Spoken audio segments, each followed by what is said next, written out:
Following numerous cases of severe diarrhea being reported from the Lindula area in Thalawakkale, rumours have been abound that the water supply in the area is contaminated. Is this really the case, however? We have a comprehensive 360-degree report on this issue coming up on Weekend Primetime News right now with Shane Silva.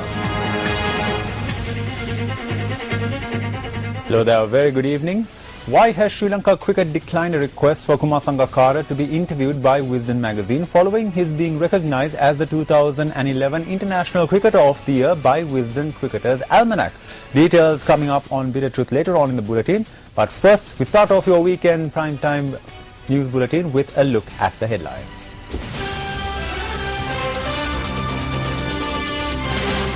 The Prime Minister gives instructions for a mosque in Dambulla, which was the subject of much controversy, to be moved. Another 5 persons admitted to the Lindula District Hospital after contracting diarrhea. Health sources warn the situation could be aggravated with more rain. And in news overseas, the Speaker of the Australian Parliament resigns. Prime Minister D.M. Jayaratne says that immediate steps have been taken to move a mosque which was allegedly being constructed on land belonging to the historic Rangiri Dambulla Viharya. Issuing a media release, the Prime Minister says that authorities have been instructed to move the mosque to a suitable alternative location and provide all necessary facilities for Muslim devotees to engage in religious observances. The Prime Minister's office said the relevant instructions were issued to authorities following a discussion held this morning in Gampola.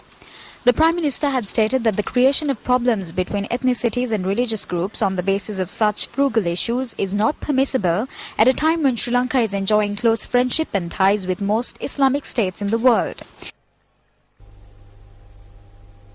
However, Senior Minister A.H.M. Fauzi says that he did not meet the Prime Minister and discuss the issue regarding the incident in Dambulla. There is a news to say that Alawi Maulana, the governor, myself, Isbullah, Deputy Minister and Mr. Kader participated at a meeting this morning in Gampola with the Prime Minister and decided that this should be shifted to another place.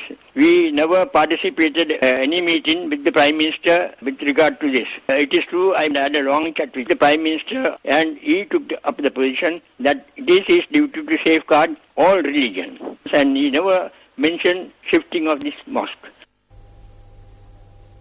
Meanwhile, issuing separate media releases, the Janata Vimukti Peramuna and the Frontline Socialist Party also expressed views on the matter.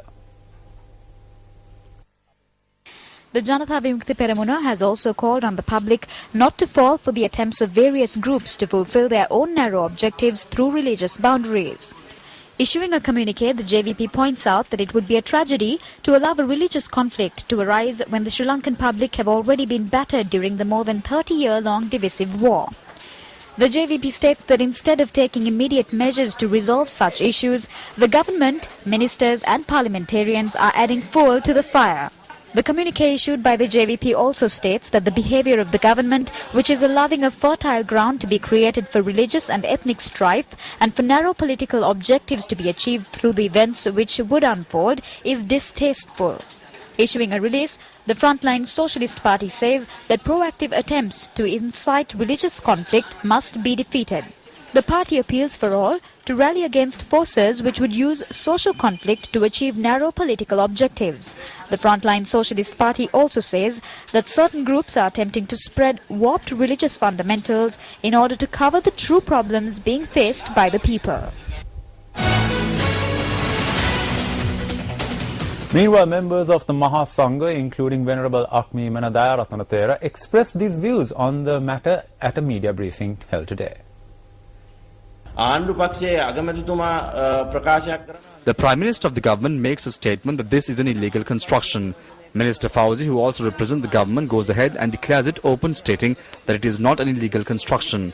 There are contradictory statements being made, and we are asking the government, who is standing up for the Sinhala Buddhist. With regard to this incident, we must state that if there is any religious conflict cropping up in this country, then the government must be held responsible for it. They may send white vans for us, but that is not a problem. We are not asking for new rights. We are asking that our existing rights be protected. Meanwhile, political representatives also expressed views on the matter at a media briefing held today. Sinhala දෙමළ මුස්ලිම් burger කියලා බේදයක් නැහැ. සියලු දෙනාම ලාංකිකයෝ කියලා කියනවා. If they are saying that there are no divisions within the Sinhala, Berg and Muslim communities and that they are all identified as Sri Lankans, a policy should be formulated. The policy should outline on how to construct a temple, kovil, church and also a mosque. If there are illegal constructions, we are ready as Muslims to demolish all the mosques in the country. However, that has to apply to all religions equally. If we are wrong, please file a lawsuit. We are ready to face all obstacles. Demolishing this mosque will not send any positive signal on the conduct of this government. You cannot take this country forward with ethnic divisions. If everyone unites, this country can be taken forward. If not, the state of affairs in this country will start deteriorating from this point onwards. රට මෙතනින් පටන් ගන්නේ රට වැටෙන්න. ඒක මම මේ පැහැදිලි ලෙස කියනවා. ප්‍රශ්නයක් තියෙනවාද එතන?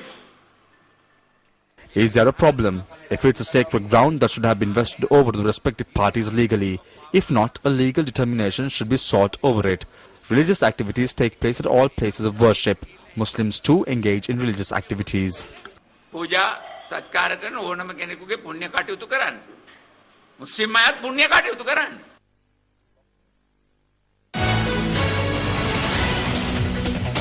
Archbishop of Colombo, His Eminence Malcolm Cardinal Ranjit, says that constructing religious places of worship helps in attaining spiritual development. The Archbishop of Colombo expressed these views at a religious ceremony held in Wadua today. The 122-year-old St. Patrick's Altar in Molligoda, which was renovated, was opened today by Archbishop of Colombo, His Eminence Malcolm Cardinal Ranjit.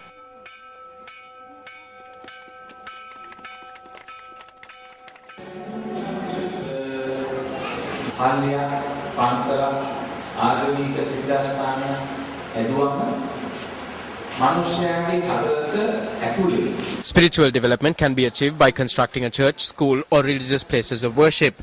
Even without a temple or a church, people possess good human qualities. If we strengthen our intellectual capabilities, we can overcome the stubbornness that exists within ourselves. If so, we can change society by changing the inner self. That is the change Sri Lanka needs at the moment.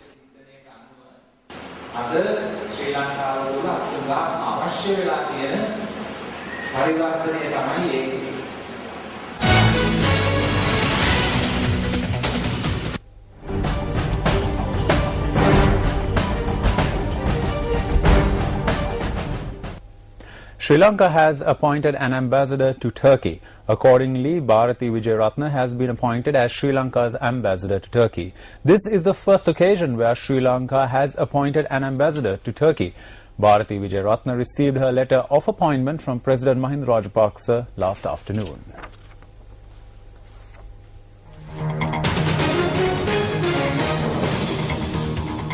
Indian Congress parliamentarian Sudarshan Nachiyappan says that the Indian Parliament will be briefed regarding their visit to Sri Lanka. He expressed these views when news first inquired regarding the future course of action of the Indian delegation which concluded their visit to Sri Lanka.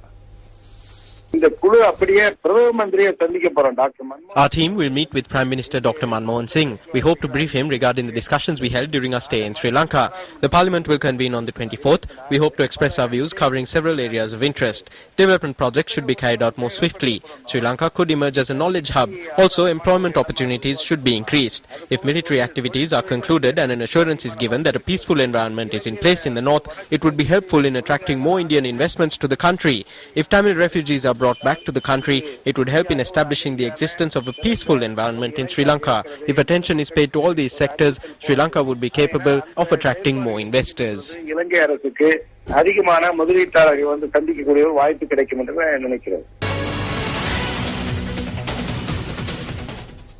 Let's now take a look at the newspaper cartoon of the day, which we selected from amongst today's English newspapers.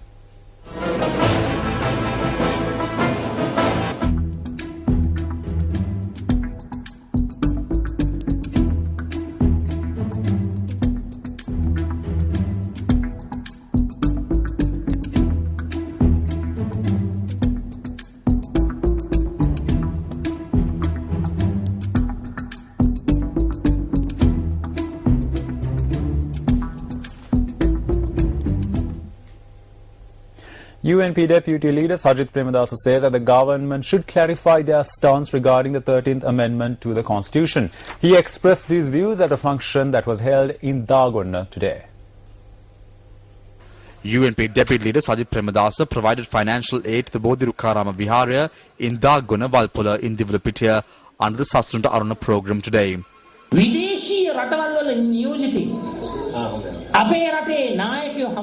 When foreign representatives meet leaders of our country, our leaders state that the government and the people are ready to provide a solution that goes beyond the 13th Amendment to the Constitution.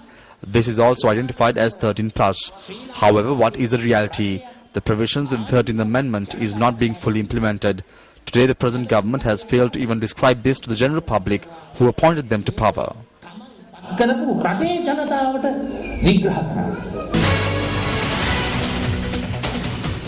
Temporary passports were provided to the Sri Lankan fishermen who have taken shelter in Tanzania. This was following the intervention of officials at the Sri Lankan High Commission in Kenya.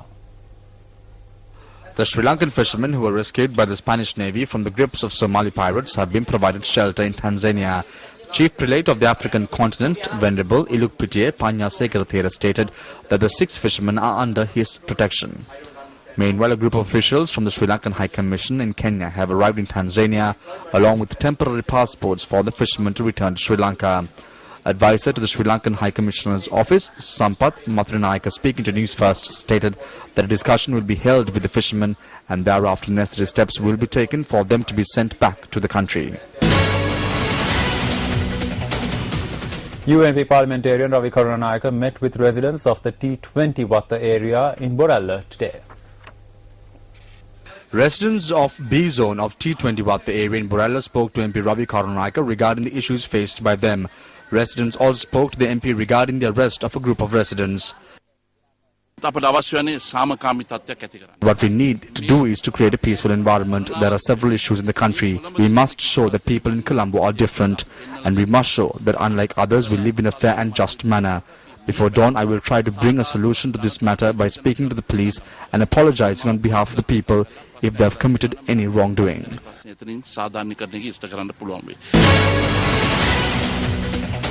In the meantime, a meeting to create awareness on the commemoration of the death anniversary of late President Ranasinghe Premadasa, scheduled for the 1st of May, was held in Ruangwala today under the patronage of UNP Western Provincial Councillor Srilal Lakthilaka.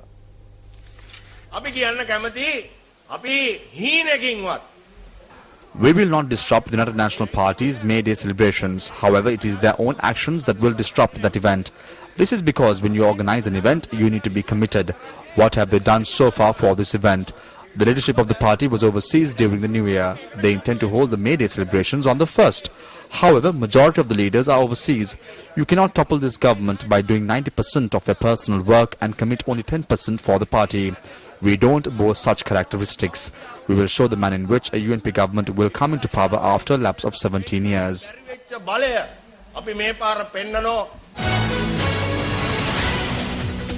And with that, we go in for a short commercial break. Stay with News First.